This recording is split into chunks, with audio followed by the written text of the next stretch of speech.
Welcome to the Think Orphan podcast. This week, we have a special episode coming to you from Ethiopia. Well, welcome back to the Think Orphan podcast. It is December now. Holy moly, where has the year gone? When we get to the end of the year, we like to experiment. We like to do a little something else. So if you don't know me, my name's Brandon Stiver. Welcome to the show. I do not have my friend Phil Dark with me, our beloved podcast founder. I am not riding solo, though, either. We have a special episode. I alluded to this episode in our last episode with Dr. Lauren Pinkston, but today we are doing an on-the-ground episode, looking at an orphan care organization that is doing fantastic work in East Africa, specifically in Ethiopia. So you're going to take a ride with us today, and I'm excited to share about this organization and really what we want to do in this episode. I mean, we hear from listeners that are all over the world that are doing orphan care operations. They are running their programs with diligence and centering on Christ and doing their very best. And in light of all of those great organizations, I was thinking to myself, hey, we have some great footage of a great organization, Selamta Family Project in Ethiopia. They're doing good work. And what if we just kind of looked under the hood and what if we just kind of pulled apart all these different pieces of what it looks like to run an organization and hear from people that are directly on the ground in Ethiopia. So that's what we're going to be doing today, and we're going to take you there hear from a lot of different people in this episode, but none better to start with than with one Mrs. Julia Robertson. Hey, Julia, how are you doing? I'm doing great. Thanks so much for having me, Brandon. I'm excited to be here. Well, we're excited to have you. We have talked with people from Selamta a couple times over the years. We, of course, had Marissa, who's a friend and a great leader in this space. We've had Tamrat on the show before as well. So many great people that are a part of Selamta. And so that's who we're going to be traveling with today. And, I really wanted to kind of jump in and just kind of start this before we go on the ground and just get a few minutes with Julia. So, Julia, can you just briefly introduce yourself and how did you come into orphan care? But then also share with us about the work of Selamta and where you guys are serving. Absolutely. So as Brandon said, my name is Julia Robertson, and I'm currently serving as the Director of Programs and Operations for the U.S. team of Selamta Family Project. I've had the honor to serve on the team for about a year and a half now. Honestly, my short answer is the Lord brought me here. Previous to my time with Selamta on the team, I was a practicing physical therapist for about 11 years. But he brought me over to Ethiopia starting in 2017. And that's where the journey began of him opening my heart, my mind, my eyes to what was going on in Ethiopia regarding orphan and vulnerable children. I moved there as a missionary, serving alongside Selamta as a volunteer in 2019. COVID brought me back, and I kind of wondered why. And then in beginning of 2022, I got approached and asked to step into this position. And so that's kind of the short answer of how I'm here today. I currently live in Nashville, Tennessee, with my husband and my spunky, almost 2-year-old daughter. So, and I still practice a few times a month physical therapy, so that's really cool. But it's been such an honor and a ride and a journey to be part of this work day in and day out. That's awesome, Julia. And, I really do feel as though you are a great person to start this conversation with for a number of different reasons. But you are, doing programs, here in the States. You're involved in the fundraising. You're involved in, working with the Ethiopian team. You're involved in communications. You're doing all sorts of various things. And you also have this background of being a missionary and having been on the ground in Ethiopia. In fact, you just got back from connecting with the team over there. As you have kind of tapped into these different, spaces, both on the ground in Ethiopia and back here in the States doing various things. I mean, what has been maybe your biggest lesson or two, that you've learned from your involvement with Selamta over the last several years? Yeah. So thanks for asking. I would say relationships is the word that came to me. And along all of those spectrums that you just talked about, I think of relationships within our programming. And so at Selamta, what we do, our mission is to bring hope and healing to orphaned and vulnerable children through the love of a healthy family. We do that both kind of that upstream approach. We have our outreach program that really serves vulnerable families within our community to help them stay together so they don't separate, so children don't end up on the street or in the institutions. But unfortunately, that still does happen. So if and when that separation happens or that loss happens, our next step is more of the standing in the gap for children who don't have family. So that's our Forever Family program. And so our Forever Family program really is designed to just provide a family for those who don't have family. We actually work and partner with other organizations that help us do the backgrounding on our kids that come into our organization, and just make sure to answer those questions. Do our children have family? If so, can they be reunified? Whether that's parents or biological family. Can they be adopted? If all of those answers are no, then we really feel like a Forever Family is a place for them. So as I'm just thinking of that relationship side, it's the relationships of our outreach families getting to stay together.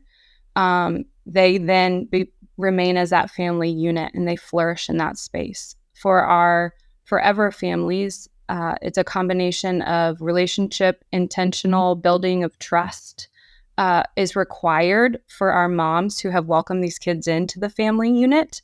That attachment has to be built through relationship. That trust, both with their mom, that she will care and be there, has to be built through relationship.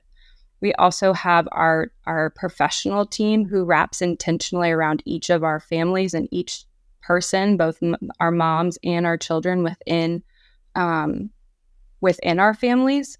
That requires this deep, intentional building relationship and trust. To even be able to do the backgrounding and answer those questions we have takes trust. We serve our families in education, health and wellness, spiritual development, and psychosocial support. Without that relational foundation, they just don't. The effect is not as deep. And then even on the U.S. side, our partnership with churches, with families, with individuals, it's not this transactional thing. It's this deep partnership, this relationship and understanding. We each have a role and a purpose within it, and really coming together and doing that. So that's really one of the big things that I've learned. And even within our organization, the deep relationships and trust built within our team to be able to walk through the hard things that come with serving orphan and vulnerable children, the history of trauma, the hard behaviors, the things we can't control. Because of that deep relationship they've built, they can walk through it together. And then all of our families are in one place. And so, each child and family has their family unit, but then they have these 12 different family homes that are also like an extended family that all have walked through such similar experiences. And so that relationship brings another dynamic in to support and help carry through. And so that's so good. No, I just wanted to jump in because, relationships are so central, and you articulated that so well. And one of the things that I appreciate about even in how you're articulating it, Julia, is when we're talking about running an organization is really the sum of all these different relationships with one another. And people have different roles. They have different responsibilities. We're going to hear from, not just you, but also, staff that are on the ground, Ethiopian staff. We're going to hear from, short-termers that are over there. We're going to hear from children that are now adults that have exited care and what their life is like, how they are also having relationships, starting their own families and building those relationships. I mean, relationship is just so central. And one of the things that you guys do that maybe you could even just share a little bit about, and I hear it in your response already, but it's that trust and it's that relationship. We're talking about TBRI here, which is something that you are a practitioner of. It's something that we've talked about on Think Orphan before. And it's something that you guys are not just training other organizations in, but it's really something that's become cultural within your own organization, including in Ethiopia specifically. Maybe you just want to kind of color that a little bit, since we're talking about relationship and how central it is. How do you guys utilize TBRI at Selamta? Yeah, I'd say it's become our culture. It's not, trust-based relational intervention isn't just a practice or an approach. It's who we are. We believe that healing, flourishing, all of those things happen in relationship.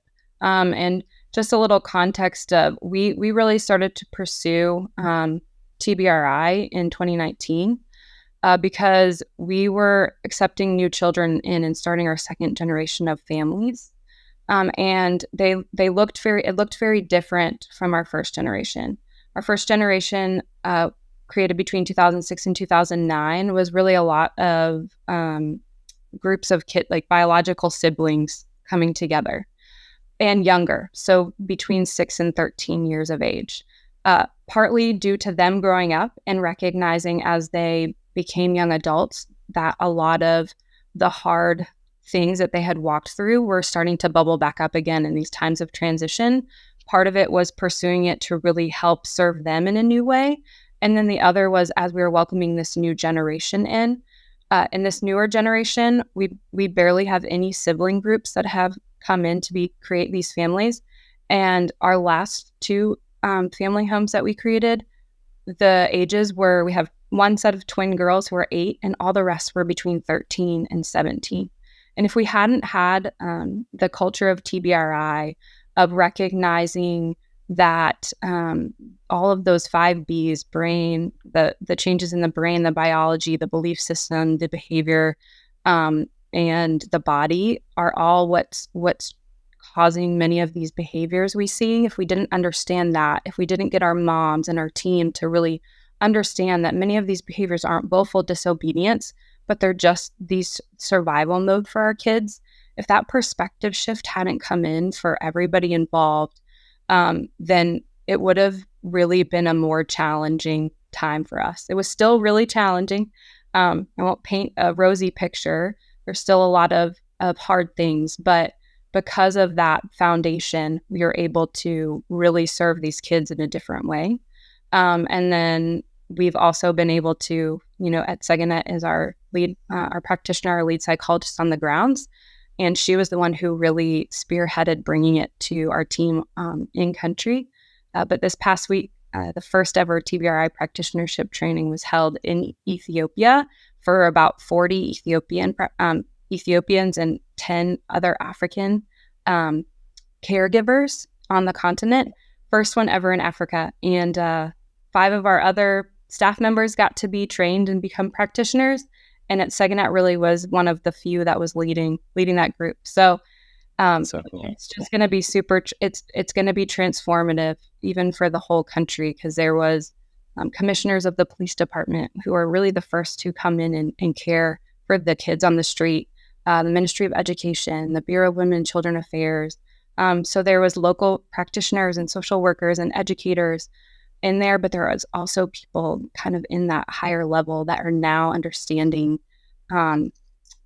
these things as well. And we're just excited to see how that's going to transform child welfare in Ethiopia.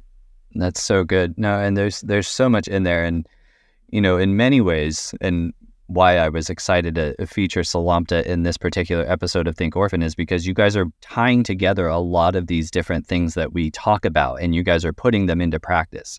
So we've talked about TBRI, we've talked about trauma-informed care, attachment, all of those different things, and you're applying them within a group of children that are at risk. You guys, as you had mentioned previously, one of the things I really appreciate about what you guys are doing in Addis and is, even how you guys do your intake process.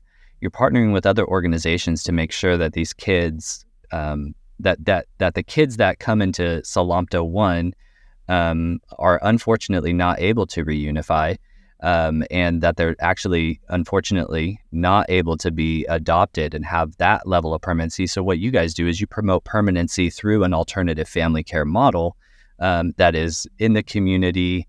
It's long-term. It's, like you have said before, kids don't age out of Selamta, because well, you can't age out of family, So you guys are just really incorporating a lot of the things that we love to talk about on Think Orphan.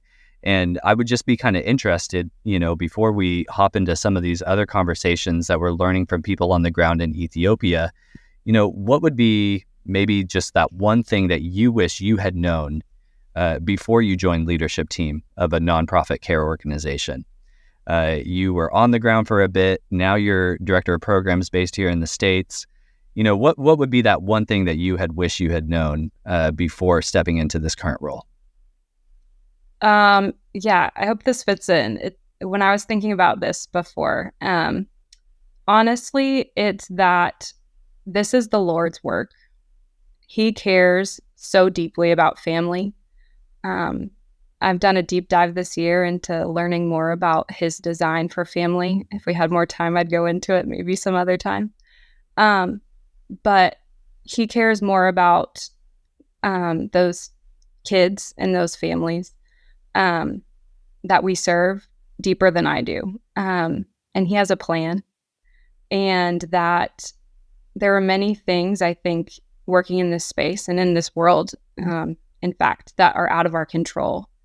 And what I've learned and wish I think I knew and had knowledge, but have learned through experience, is the deep truth that he doesn't ask us to figure out the things we can't control, but he has invited us each into this space for a purpose.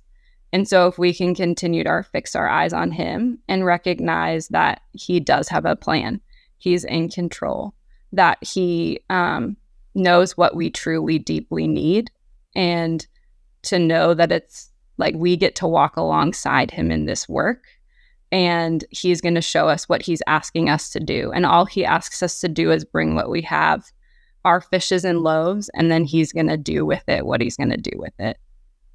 So that's kind of really good. The biggest thing. That's a good word. So, friends, I'm excited to hop into this first set of conversations that we were able to have. We're going to start off with some of the people that Julia was just referring to, and that's those staff members. That's those professional staff. We're going to start off with Tamrat, who you guys have heard on the podcast before. He's an awesome leader on the ground there. And we're excited to hop into these first set. And Julia, thank you so much for coming on yourself and sharing your own wisdom. And we're just excited to highlight you guys. So thanks for starting us off well. Thanks for having me, Brandon. Thanks, everybody. All right, let's hop into this first set of hearing from staff at Selamta Family Project in Ethiopia.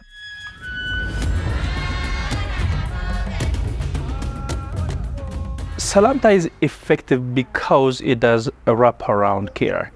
Not only that, there is a permanency. In most organizations that are involved in OVC, it's temporary in most cases, and it's a short time. So there is no the concept of permanency in most of the programs. It's either a group home or a temporary shelter. But Selamta's is a family home that's permanent. Whether Selamta is there or not, these kids will continue to be families permanently. That's why it's so effective, and that's what we are witnessing in the lives of our children currently. I believe anyone who wants to come over to Ethiopia and follow our model, they should be prepared to do a family homes, not group homes, because that's where children are supposed to be, in a family, not in a group home. So in doing so, they can partnership with Selamta, or they can learn from Selamta. They don't have to reinvent the wheel, but they can follow our experience. We have like 17 years of experience working in this environment, where we brought kids out of government institution into a forever family home in communities where you can tell which one of those houses belongs to Selamta. So that's a perfect way where children will grow knowing their culture, interacting with the social fabrics in the community. So anyone who wants to come and do work with orphans children, I advise that they do follow our example, because this is the best working practice that ever existed in Ethiopia. I can boldly say that. It's worked very well, and I am a witness coming into Selamta since 2017, where most of our launch kids who've left our program in terms of like not residing in one of our family homes, but are living in their own respective family homes, but they still come to their own family home, the specific family home, for holidays or other events. So the Selamta family model is kind of based on the traditional middle-income Ethiopian family. And unlike many organizations where children age out at 18, we kind of follow the traditional way, like that, like a normal family. Children like age out based on their readiness, like financially, psychosocially, and emotionally. So it's kind of a lengthy and sustainable kind of process. And that looks different like for each kid, so, but like in many organizations here in Addis in particular, I have seen like children age out of institutions and kind of end up on the streets, and that brokenness kind of continuing and even like multiplying and impacting communities like in multitude of ways. But Selamta is definitely unique in that at Selamta children don't age out like the way we see in a number of organizations. Even though they become independent when they are ready, like financially, psychosocially, and emotionally, even though they will like to live by themselves, they would still come back to their families because this is their family. They don't have any other family. So we definitely intentionally, nurture that connection. Even if they're not living physically with these families, they come back for holidays, let's say, for celebrations or for a number of events. And if they're sick or if they're pregnant and they need kind of care that any traditional families would provide this children with. So that definitely makes Selamta unique.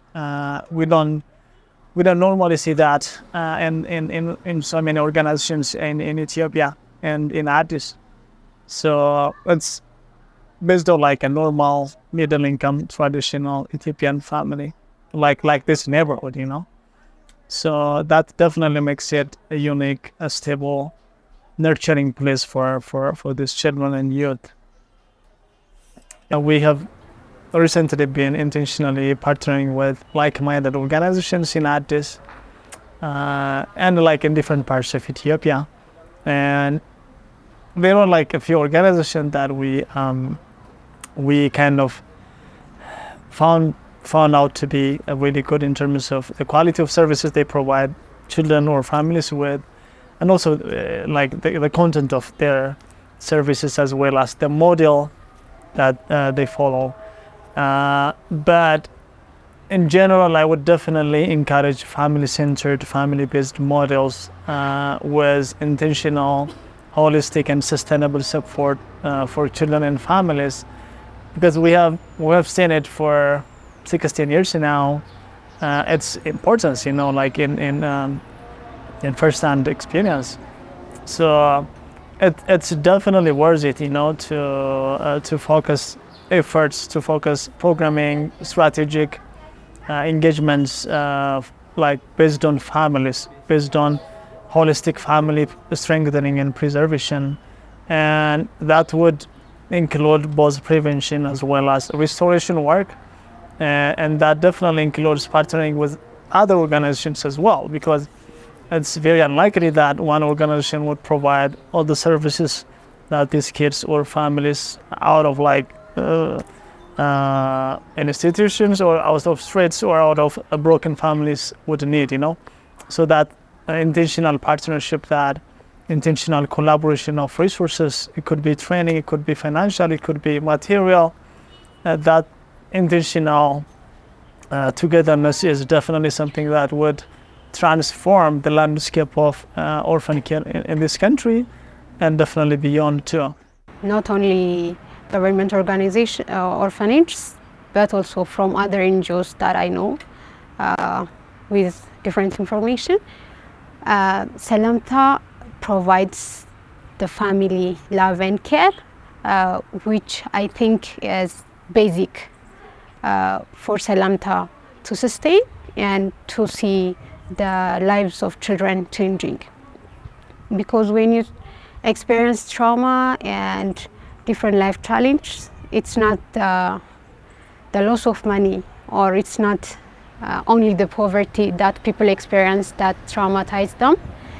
Most importantly, it is lack of people. It's when you have no one beside you to listen to you, to hug you and say, I'm there for you. I am here and don't worry, you can feel safe. And the people we are working with lack this kind of comfort zone, most importantly. So connecting emotionally and connecting with love and care with full eyes is most important for everyone. So this is what makes Selamta different from others, and that's what makes me stay in Selamta too. But when you give someone just the money to buy something, or when you give someone to learn, the bag, the book, the pen, and everything, and when they are deprived of the emotional care, it's going to be meaningless. It's just multiplying it by 0. So the key for someone to feel being cared for is giving them the emotional care they need, giving them your presence. So your presence matters. It's not the material care, it's the connection you make with others that makes them feel safe and being cared for and being loved.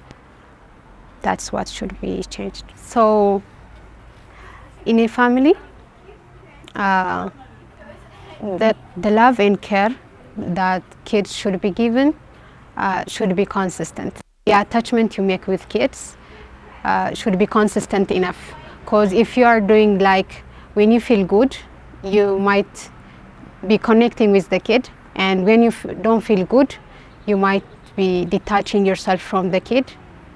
That makes confusion in the kid's mind. The view that the kid have with about others and even about you differs, which is not good for the attachment that the kid makes with you and with others too in the future. So consistency highly matters in a family, in the attachment you make with your children. So volunteering is a nice thing. It's something that one who has the heart to help others do. But sometimes because of different inconveniences, maybe because of their job or because of lack of time and different things, volunteers come to different organizations and even us to help our kids, to spend time with them. But at some point, that attachment created breaks.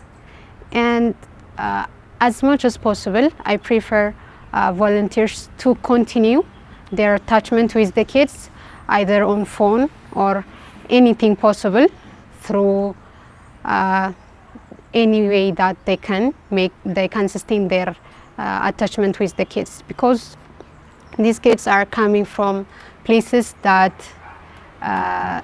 they experienced lots of detachments which were already built and broken.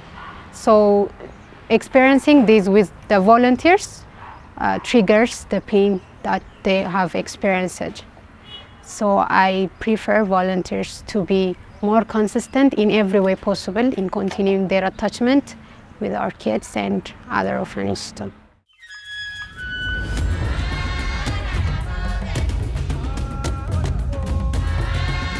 What you just heard were 3 staff members from Selamta Family Project, the on-the-ground director, as well as the assistant director, and a social worker, all working towards supporting these children in families in Ethiopia. I just kind of want to point out a couple things really quick as we kind of think through this. One, if you're listening on audio, which is the majority of our audience, this may be an episode where you switch over to YouTube because you can actually see these individuals that are talking. So just kind of want to point that out. If you have the opportunity to listen on YouTube, this could be a great episode for that. But just want to pull out a couple things that were shared. You heard both Tamrat and Habti. They're talking about this concept of aging out. Aging out is something that we've talked about on Think Orphan plenty of times. And one of the things that is so powerful about family is you can't age out. I am 37 years old. And if I need to connect with my parents, I know that I can call them. I know that I can visit them. They live in Wisconsin now, but I know that those connections are still there. And one of the tremendous values of creating this permanency, even in alternative family care, is the opportunity to create those long-lasting relationships. In a little bit, you're going to hear from some of the children that are now adults that have left, their family home, but continue to go back to those parents that they lived with, that are their parents in a Selamta Family Project. One of the things I also kind of want to just underscore there, and you heard this from Julia, actually you heard the next 2 things also from Julia at the top of the show, but one of the things that was mentioned by one of the staff members was this partnerships in country. We always want to promote these collective impact or partnerships, collaboration, all of these things. Look, the issues that we are facing when it comes to care for orphan and vulnerable children around the world, they are big, they are intractable. The reality is that no single organization is ever going to be big enough. So one of the things that I appreciate about what was said there by the assistant director is just the importance of partnering within the country so that we could really get after these really complex issues, right? And then lastly, that social worker, what she was sharing in terms of that connection, right? Creating those connections and ensuring that as we care for children, that connection, that love, that care, that it is consistent. And again, you hear that trust-based relational intervention come right through, right? This is, I appreciated how Julia really framed that this is a part of their culture as an organization. And it's not just in how the mothers are caring for the children within these family homes, but it's even in how the staff are relating to one another. It is trust-based, it is relational, and that makes it stronger. These staff that you hear, these are professionals with like master's degrees and that are doing great work, but what keeps them there is the culture that has been created within the organization. And I think that that's a tribute to the leadership and Tamrat, in particular there as that on-the-ground leader, and then the American team like Julia and Marissa and others that are fostering that type of environment leads to good culture within an organization. And that's one of the ways, especially for a nonprofit or a charitable organization like Selamta or like any of our listeners' organizations, when you have that good culture, you can retain people even when they're working for a nonprofit, and maybe they could make more money by going into a private practice or working for a for-profit organization. That culture can actually be something that really ties people together. One of the things that was alluded there at the end is that piece of volunteers. So this next segment that we're going to get into, we're going to be looking at volunteers, and we're going to hear from 2. One, that is a current staff member, an Ethiopian, and she was previously a volunteer herself. So we're talking local volunteers, but then we're also going to hear from a gentleman who came from a church in Virginia and was there as a short-term missionary volunteer, checking out the good work. And obviously we know that there's a strong tie between those types of individuals and the long-term health and viability of these organizations. So let's jump into this next segment, looking at volunteers.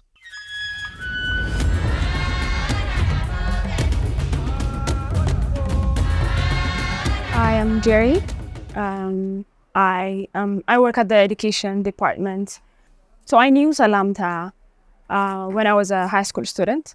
I had some classmates who were Selamta kids, so I had some information about Selamta, and then I have seen how they loved each other, how they cared for each other. So I knew it was a family, you know. But then I got reconnected to Selamta while I was a college student and then after graduation. So through some volunteer work, I was able to come by Selamta and see what it does. And then I was able to see those friends of mine launch with their families, with their own jobs. But they're still part of the Selamta family. I saw them coming and visiting their moms and their siblings. So they were still part of this family. So I knew Selamta was just not an organization; it was a family. So for someone who loves working with kids, who loves working on education, I wanted to work it in a family. So I really wanted to join this family and become part of it. You know, an organization that supports kids. It's an organization that gives kids a forever family that they can always rely on, that they can always come back to. So it's not just working on education, it's not just working on their psychosocial, you know. It is giving them this chance for a family, and everybody deserves a family. Everybody deserves to have someone to rely on. A family provides a sense of belongingness. A family can provide a sense that says, I'm always there for you. I'm always gonna be by your side whenever you need me, whenever you need my support. But an orphanage cannot always provide that. An orphanage can feed you, an orphanage can send you to school, an orphanage can give you support, but then you're not part of that orphanage once you're done with the school, once you're 18 or 22 or something. So, but a family is always there for you to be with you wherever you are, and your success and your failure. Family is always there for you. Family is very important for everyone, whether you are a child, whether you are an adult, because living life by yourself is not something easy for anyone who grew up in an orphanage. For someone who grew up in a family, it's always important to have someone by your side. So when a kid grows in an orphanage and then it's time for them to go out and face this world by themselves, it's not always easy. You always don't have the skills, the knowledge to face this world, to face life by yourself. When you're 18 or when you're 20 and an organization tells you it's time for you to go outside and then face the world, it's not always easy. But if you have a family and if you have someone to count on, you have that power, you have that confidence that you can conquer this world, that you can always try, and then if you fail, you have someone to go back to and ask for help. It could just be about something in your house. It could be about cooking. It could be about relationship with others. Like, it could be the small things, it could be the bigger things. But having a family, just having that confidence that you have someone to ask those questions, to have those conversations is a very crucial thing. An international supporter, an international volunteer who wants to help children in Ethiopia or wherever, I would say you should go find an organization, a place that gives children a family, not just materials, not just any educational support or any psychosocial support. They should look for a place where children can call home, children can call a family. So my name is Joe Yu. I am from McLean Bible Church. I live in the DC area. I attend McLean Bible Church. I think what impacted me most, I heard about Selamta through the different fundraisers in the United States. And it was amazing just to see the work that you guys are doing. And it just really made sense to me to provide that family structure and environment for children to thrive. And what impacted me on this trip that really stood out, and these numbers are just astounding, but really it's the success of the children from an educational standpoint, really. So the fact that 100% of children are going to high school or graduating high schools, 80% are going to either trade schools or universities, right? And so that has left just a huge impression on me and in the success that Selamta is having. And so it's incredible what you guys are doing. So yeah. And so the impact that I've seen is my first trip in 2019. What I saw in the orphanages was just the brokenness, right? And the despair in the children's eyes, and it was visible, right? And this trip was so encouraging to see just the hope that children have, right? And the happiness that they have if they just have a chance, if they're just provided an opportunity to experience love, to experience school, right? The potential is limitless, right? And the ceiling is so high for these children. And so it is really that contrast of my trip from 2019 and really seeing the heartbreak and despair to what can be if given the opportunities, right? And so that has a huge impact and in me, and just knowing that there is hope, because 5 million people, right? 5% of the population being orphans, it seems so daunting, right? But we can win this battle, right? One kid at a time, right? And one act of kindness at a time. Similar organizations that take the approach of the family model have been successful and differentiated themselves from other organizations is really that close-knit family love, right?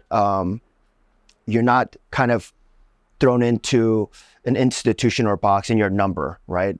And there really, how much difference is that from the orphanage itself when you've got 50 children in a building and you're trying to show them love. It's a lot harder to make an impact when you're working with that type of volume of children, I think. Does that kind of make sense?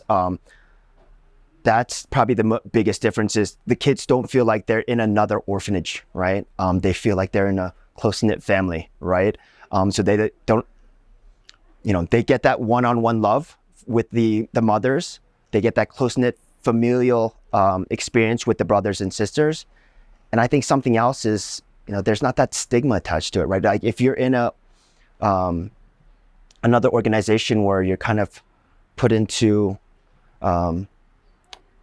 an environment with 50 other children, right, in one building, let's say, like there's still that, you don't have that family feel to it. So I almost feel like there's that stigma attached to it when they do go to school, let's say, like they can't really say they have a family, right? And that family structure removes that stigma, right? They do truly have a family, and they can say that with authenticity, right? And so it builds confidence in the children. I think like I said, it removes that stigma, and the children just get that one-on-one love, right? They don't feel like a number, right? And they have to wait their turn to, receive that love and care from the mothers, right? And it just, yeah. And so I think that's the biggest difference that I've learned and experienced, learning about Selamta as opposed to other organizations.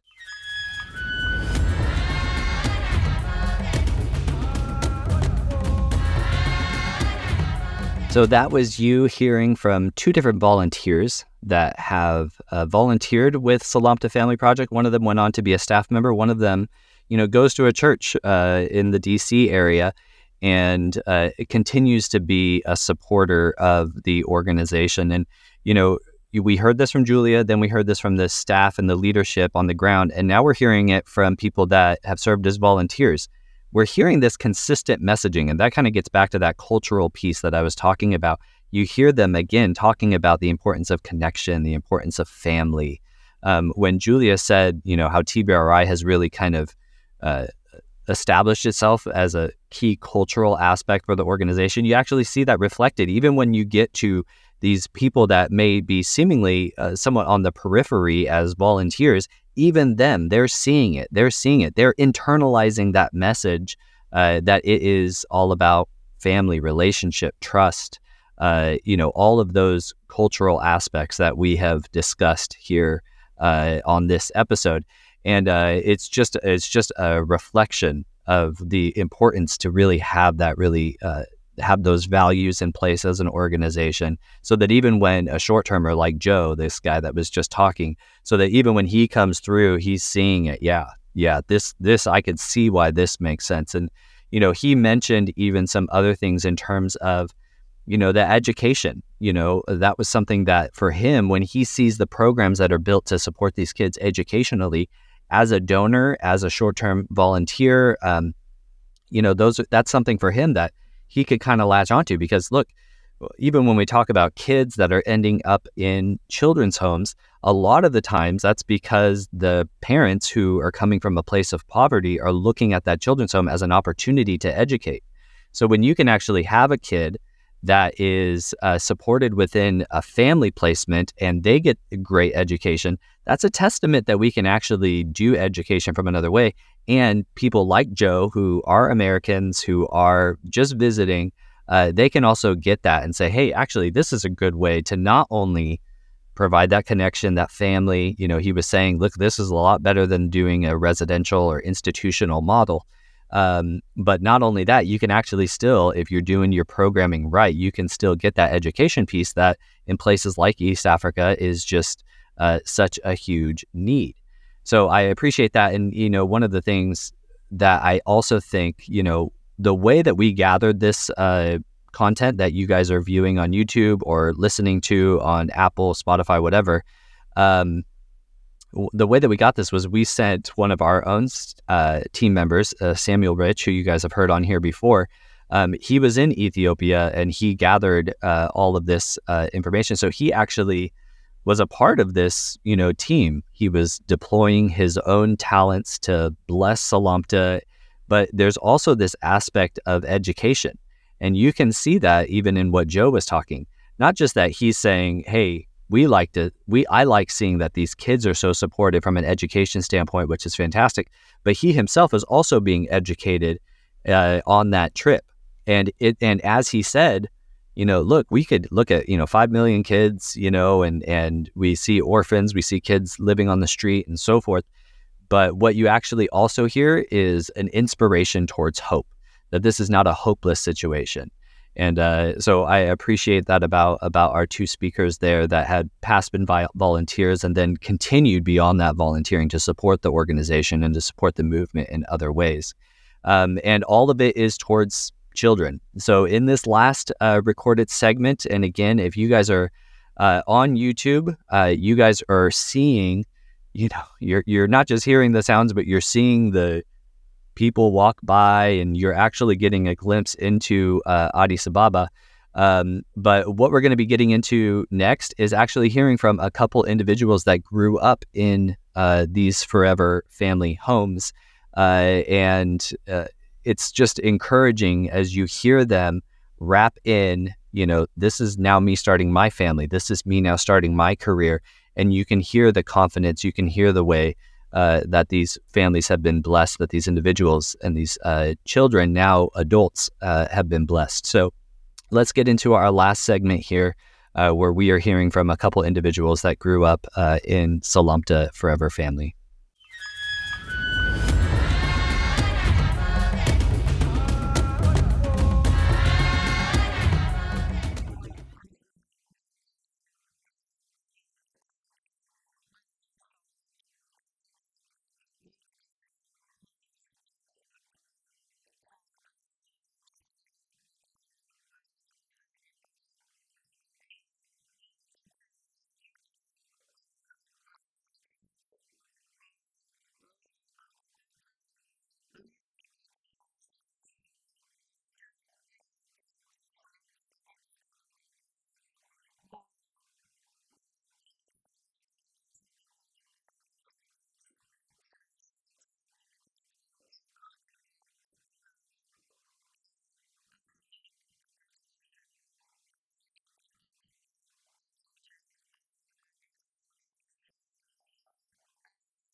My name is Mar Haley.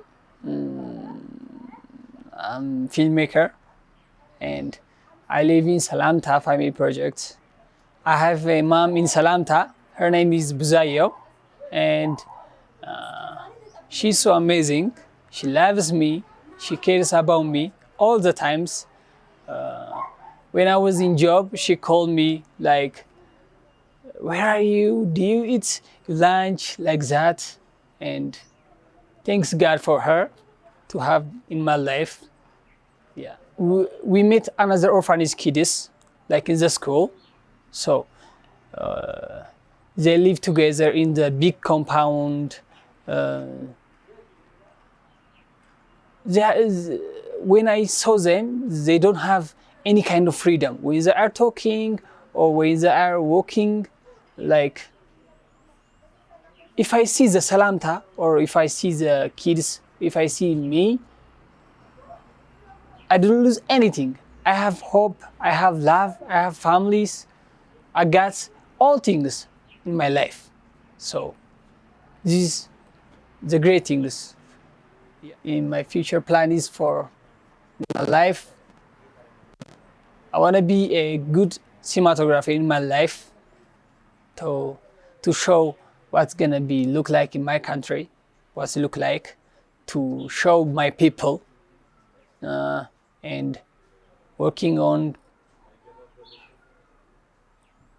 good things in my life. Like Selamta teach me like how to build a family and to help each others. Like we are human, we have to help each others, because if you are not help each others, we are not going to longer. So I want to be a filmmaker, a good cinematographer. I want to help peoples. I think I'm gonna be do that. Yeah.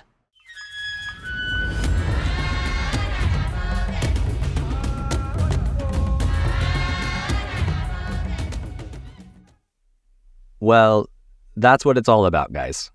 That is what it's all about. When we can hear the testimony of individuals that, look, I mean, we're talking about individuals. You heard the story from the young woman who is now a mother herself, and saying, "Look, this is where I came from," and you can hear like, "Look, this was hard. This was not an easy thing," and yet, when that organization came in with a family solution and gave that young woman what she really needed in her childhood and adolescence, it made a world of difference, right? And that's what it's all about, guys. We want to see kids and family, and we want to see those families strengthened. We want to see them a part of the community.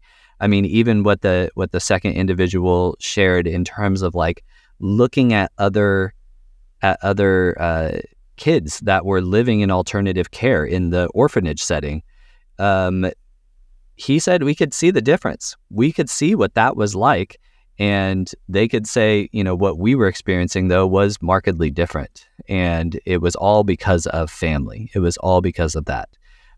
So they can see the difference, and if we can give the kids a healthy connection in family, in community, when we're able to do that, then we're giving them that launch ramp so that they can step into their own adulthoods and have healthy outcomes. Now, does family just fix everything and that's just the silver bullet?